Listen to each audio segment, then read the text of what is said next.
everyone, it's Shel C from PaperOcotilloStudio. Today I'm sharing with you the finishing of the piece that I started on Art Joy of Sharing live stream last Thursday. And Peg had wanted to show how to use fibers in mixed media, which is something that I don't do very often, but I thought it was a fun challenge. And so I made this 6x6 first, off camera, off screen, to just kind of try out some of my ideas. And so at the beginning part of here, I'm telling you what I did. And what I did was using some of the gel prints that I made in the previous live show. I made this 6x6 and then I started this 7x14 canvas. These are both pre-prepared stretched canvas, pre-gessoed, whatever. And I'm using some photographs, which I will put credits below to who took these photographs. Sometimes if you don't feel comfortable or you don't want to draw, you can use in your collage a photograph and then paint over the top of it and make it your own. And that's what I did with both of these pieces. So I started out with gel print collage and collaging on some photographs, which I printed off of Unsplash.com, which is a royalty-free photo site. They just asked as a courtesy that you give credit for the photos. So that's what I'll be doing below. And then I'm using some acrylic paints to paint over the pieces of collaged on photo, which I printed on my inkjet printer. And I sealed those with some fluid matte medium and a brayer, just a light coat of fluid matte medium, let that dry before I tore them out. When I am doing a collage, a background collage, or any type of collage, I like to tear the edges because I think it makes it blend into the background better. So I tore my images and then I glued them all on there with a gel matte medium. And that's what I use as a glue for most of this project. This piece, the sleeves and the bodice and dress are gel printed fabric. The whole show was about how to use textiles and fibers and other things that are not paper in your mixed media. And so on that gel printing session, and I'll put a link in the iCard above for that gel printing session speed through that I have somewhere on my channel. I'll find it for you. And I made this gel printed layered fabric, and it started out as just a plain off-white piece of lightweight cotton material that had been printed with a few different stencils and colors. And I made the dress on the girl out of that piece of fabric. So this is kind of my first part of putting on any type of textiles or fibers. The rest of it has all been paint and paper so far.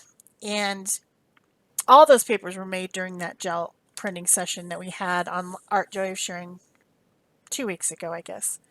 So kind of going from one show to another show, showing how the things that I made on this show could be used on this project.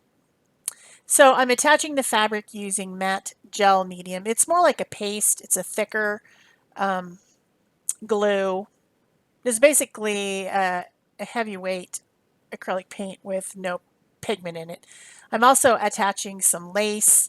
In places where there are seams or splits, when you have something that's as dimensional as a fabric or a lace, it's a good idea to just kind of camouflage that with something. And so I'm putting the lace over those splits down at the bottom where I widened out the dress because I thought it was too skinny. It looked weird. She looked anorexic, so I wasn't cool with that. And then just to tie together the whole lace idea, I put a piece of it up here around a section of my tile, which I put at the top. And I painted on extra hair. The piece of photograph, well, the photograph itself, cut off basically right at her collarbones. And so now I'm going to add some fiber over the top of the hair and like make it real dimensional. So these fibers are like some types of yarns and things that I have on these cards. It was a popular thing to use back when I used to be a Stampin' Up! Demonstrator, we had fibers, and also other companies had them. EK Success made these adornment ones. And they're just different types of yarns or wools that they, instead of having to buy a whole shank of it, you could buy these little cards that were color coordinated with a few, a few feet of the fibers. So I'm using two different fibers from two different cards. One of them is kind of a yarn that has a sparkly texture tied onto it. I mean, I don't know how they make yarn. But the other one, it has colors of dark brown and light brown and kind of a gray and a black, and it's very furry. It's soft, it's furry, and I'm kind of alternating those two fibers and bringing them down along the lines that I had painted. And I am using my gel matte medium to not sell, oh my gosh, seal everything in there as I'm doing it. But I'm also using some tacky glue as I go, because tacky glue is, well, it's tacky, it's sticky, it's viscous. And so if you got something that won't lay down and it keeps wanting, the end of it wants to pop up because it has its own shape that it wants to remain in, and you're trying to glue it down flat, sometimes adding a little bit of tacky glue helps. So all these glues, of course, will dry clear and you won't know that they're there. It's just kind of the process of getting all these things to lay down. Also, my fingers were getting very sticky, and I would try to press things down, and then my sticky glue on my finger would pull up the fiber. So I gave the little tip of using a wet baby wipe or wet towel to, not sopping wet, but damp, so that you can press down the things into the glue without it sticking, because the moisture on the baby wipe keeps it from sticking to the baby wipe. So pretty much that is where it ended from Art Joy of Sharing. I was not even close to being done with the project, and I promised that I would complete it and make a video. So this is the video that I promised. The total process between Art Joy of Sharing, I started the collage before in the green room, then I did what I did, and then it took me another 2+ hours to complete. So this video is a little bit longer than I normally make. I didn't want to split it into two videos, because what I've noticed is when I split things into two videos, there's more people who watch the first video and then they don't watch the second video. So I'm not sure why they do that, because I don't know, I guess they run out of time or whatever, but I need to see the whole process. So I decided to just go ahead and try to get this down as small as I could get it and just have it in one video, which it's not down to 20 minutes. It's more like, it's probably closer to 30, 25 or 30 minutes. So I had that tile up at the top. It was very grabbing your eye, and I needed something down in the lower corner to balance it and to also continue that kind of a diagonal line. So I cut out some of the gel print that had a lot of different circle tiles on it. It has a different stencil from Stencil Girl that comes in the same collection as the bigger tile, and I put that down. I had some craft doily that I put an edge of it to kind of make like a lacy edge, and then I put a piece of sari ribbon on there that's going diagonally in the same direction as that diagonal line that's up at the top, and then a fabric flower over the top of it, just to, because flowers are feminine and this is a pretty feminine looking project. It's obviously got a girl on it, so I thought flowers were appropriate. Then I'm adding some other ribbons and trim to the edges of the tile, because I had put the lace on the one edge, so then I felt like I needed something on the other edges. As I'm doing my projects, I do make the papers and things go all the way around the edge so that you can just hang this canvas up without putting it in a frame. I'll probably end up selling this. I don't know. Keeping it. I'm not sure. But the rest of the doily, the rest of the craft doily, this from Maya Craft. Maya Road Craft. I don't know. Anyway, it's kind of a cardstock weight craft paper, and I decided that really I didn't want it to be craft colored, And I wish that I would have done this with the other edge because I ended up having to paint it. But I used some Sedona colored paint from Dina Wakley and some PBO copper and sponged that doily. And then I also have this grunge board or chipboard. It's grunge board because it smells funny, but not sure where I got it. I think it was from Happy Mail. It's a crown shape, and I wanted to I don't know. The balance wasn't there with just having the tile at the top. It needed something else. And I tried a lot of different things. I tried some lace. I tried some a lot of different things, which I don't show that audition process here on this video because I'm trying to cut down the length of it. But I ended up putting this doily as kind of like a sort of almost like a halo, and it kind of makes the tile, the gel printed tile in the back, not so like, oh, look at me. You know what I want you to look when you're looking at this canvas, I want you to see the girl. I don't want you to see this tile at the top. It's fascinating looking. It almost looks kind of like maybe a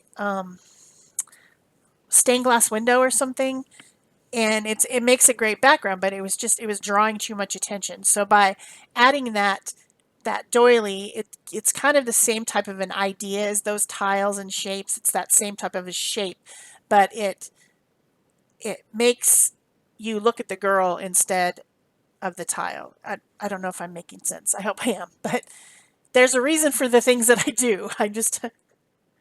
It's all about balance and where your eye goes and what you see. So then I had some paper flowers, and I added a couple paper flowers by the crown and a couple paper flowers in the center of that fabric flower down in the bottom corner.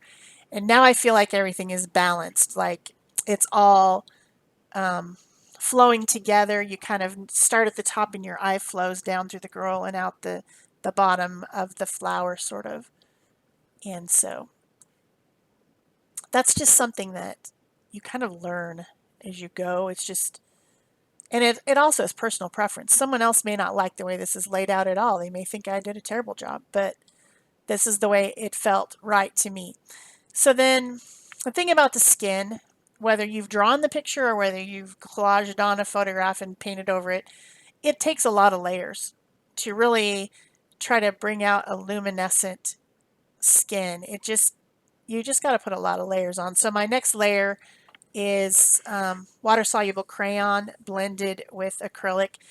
And some of the products that I used on here are water-soluble, and so this whole canvas will be sealed with 2 to 3 layers of spray sealer. I'll put a very thin coat on, let it dry, put another one. I'll probably use triple thick, and it's probably going to end up being gloss because a lot of the finishing products that I used on here are shimmery or shiny or glittery. So it's going to end up being a gloss coat over the top, which I need to buy some more. I tapped out my last can of spray sealer. That's something that I do outside. It's really stinky, but it does a great job of giving a good fine mist of seal over everything so that were this to get splashed with water, there won't be any running of anything that I used. But of course, my Neocolor 2 crayons are water soluble, but they are a water soluble oil pastel, so they are rather opaque when you first put them on, and I use them in kind of an oil pastel sort of a way on some of the stuff, and then on other stuff I blend it with a little bit of acrylic paint on my brush, and that gives me a smooth blend. So I'm adding more colors and more layers of color to her skin and her neck and her arm, hand as I go through, trying to get it to be the way I want it. I want her to have luminescent, glowing skin. So adding some different skin tones, some yellow, some pink, just yeah, it's a process. I've probably put sometime in between when the camera shut off after Art Joy of Sharing, probably when I was talking to Peg about the following week, I was still working on the skin. And then, so then when the next part started up, I'd already put at least one layer over the original layer. So yeah. So here I am painting in that other part of the doily there with the same coppery Sedona colored paint and copper paint. And of course, this is a little bit fussy because had I just sponged it before I glued it on there, it would have been so much easier than trying to paint around it without getting the paint on, the rest of the canvas. But I didn't. Live and learn. I also added some of that same color to the center of the fabric flower. Um, it had some on there, that sort of a rusty color on there already, terracotta rust color, but it was hidden a little bit by my purple paper flower there. So I jazzed that up a little bit. Then I added a little bit of the lighter color to the center of my what ends up being leaves, which is that piece of sari ribbon that's glued on there, to kind of match up the same greenish teal color that's at the top. The fabric that I used was a little bit darker, and so I wanted to lighten it up slightly. And just adding some red, because I'm sticking through the whole project, I'm sticking with the same colors, obviously. Here I'm making her lips a little bit more full because they looked a little bit thin to me. So just kind of adding a little bit more color to the edges of it, and then again lightening up that lower lip to, where the light would shine. I keep holding it up and looking at it to make sure everything's balanced. So now I've got my Stabilo All pencil, and this is a highly water reactive pencil, and I can sharpen it to a fine point. So I'm drawing around things and then blending that with a wet paintbrush. Eventually I get out a water brush to blend because it's a little bit easier. Just, you don't want the paintbrush to be totally wet, so you have to get it a little bit wet, then wipe it off, and then get, it's easier to do it with a water tank brush. But I'm adding in darks. Well, now I'm not. Now I'm adding in lights. I'm going back and forth, but with the Stabilo All pencil, I'm adding in dark accents around, like a dark shadow around everything to make it more visually pleasing and to make it kind of stand off the background. So I do that. I had already done a little bit of it, and I do it some more around the girl, around the seams of the dress, around the lace, around the tile at the top to make those trims stand out a little bit.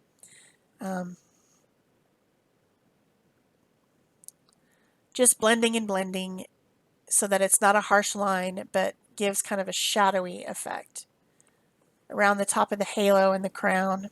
And it really does make a huge difference when you add a shadow around collaged on images. It's something you should always do. It makes it look so much more dynamic, and it makes the composition feel as if everything that was glued on there was intentionally put on there, and it should be there, as opposed to just things being stuck on, willy-nilly and random. So the black around the trim makes the trim stand out more.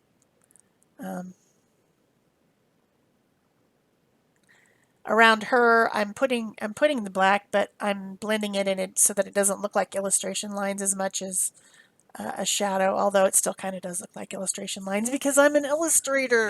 That's what I do. I can't stop myself. But I'm also a collage artist, and this is what I like to do when I do collage.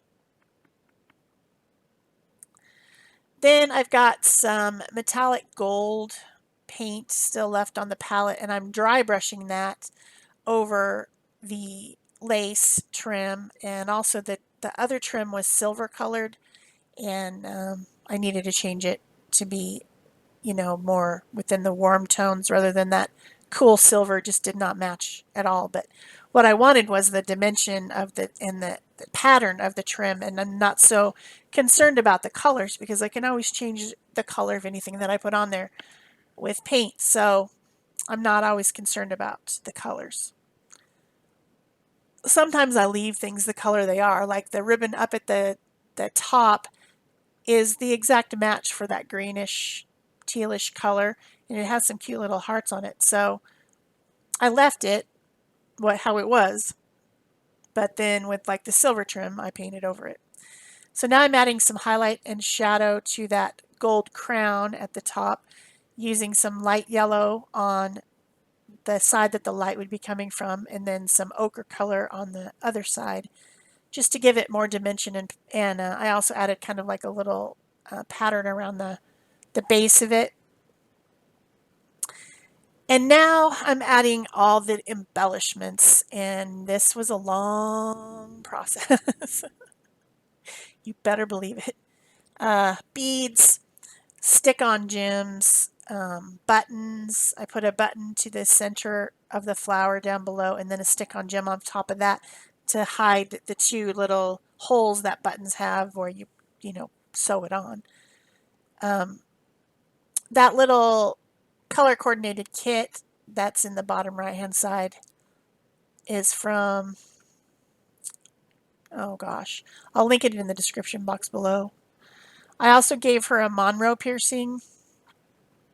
I thought she needed a shiny beauty mark. It's just a little stick-on diamond. I'd kind of like to have a Monroe piercing myself. So that would be like where a beauty mark is, you know.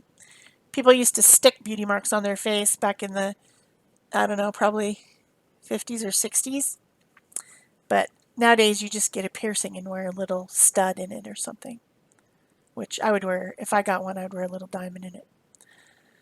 Then I'm adding some different types of stick-on gems onto the crown. I'm using mixed media glue from ThermoWeb. It's the iCraft mixed media glue, and the reason that I like it, it really sticks very nicely. Everything sticks very well with it, but also has a very fine nozzle, so I can put just a little dot.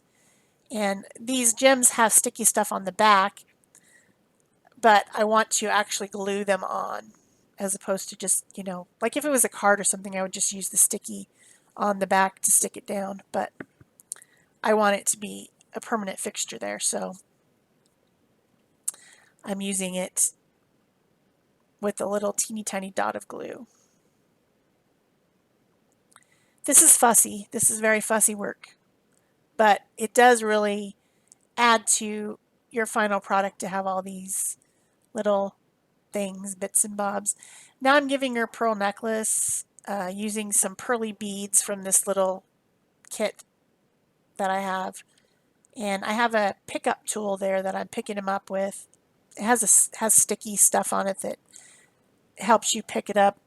Then the hand, when I had attached the hand onto the canvas, the collage, it's just a hand, it's not an arm. And so there was a little line that was bothering me, a lip where the paper stopped and the paint started. And so I decided to give her a wristband bracelet.